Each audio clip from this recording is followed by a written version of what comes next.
एक बड़ी सुंदर आपको घटना सुनाता हूँ, बहुत ध्यान से सुनिएगा।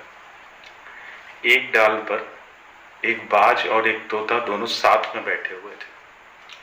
बाज ने अकड़ के कहा कि शुक्र मनाओ, मुझे भूख नहीं लगी है, नहीं तो मैं तुम्हारे टुकड़े टुकड़े करके मैं इसी समय तुमको खत्म कर देता।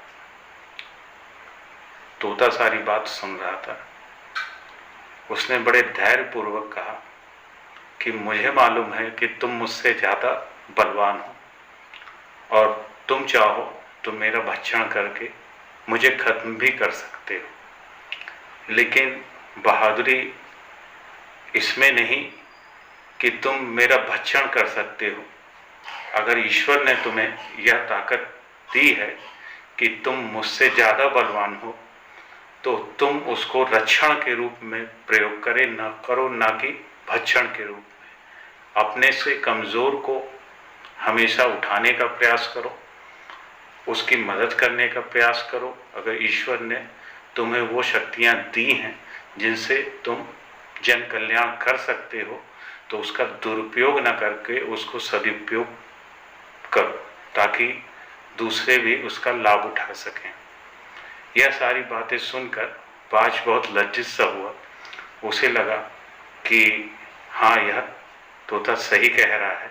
तो ऐसे ही हमारे जीवन में भी यह चीज़ उतरती है कि अगर ईश्वर ने आपको किन्हीं भी रूप में, चाहे ज्ञान के रूप में, चाहे धन के रूप में, चाहे परिवार के रूप में, या इन संयुक्त सारी चीज़ों के रूप में आपको बलवान बनाया है या बलिष्ठ बनाया है, तो आप उनकी सहायता अवश्य करें जो कि आपसे कमज़ोर हैं।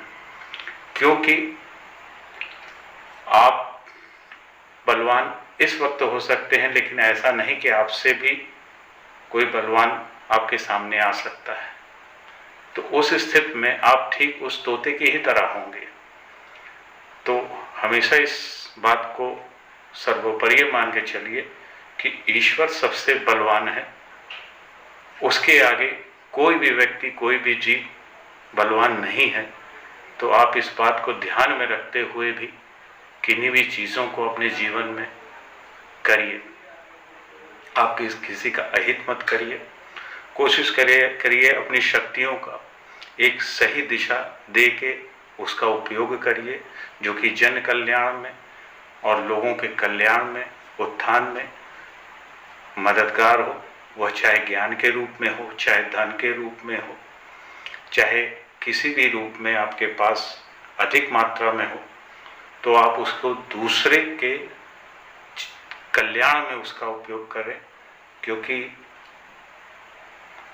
भक्षण करने वाला बड़ा नहीं होता है, रक्षण करने वाला व्यक्ति बड़ा माना जाता है। तो इन्हीं बातों के साथ मैं अपनी बातों को खत्म करता हूँ। बहुत बहुत धन्यवाद।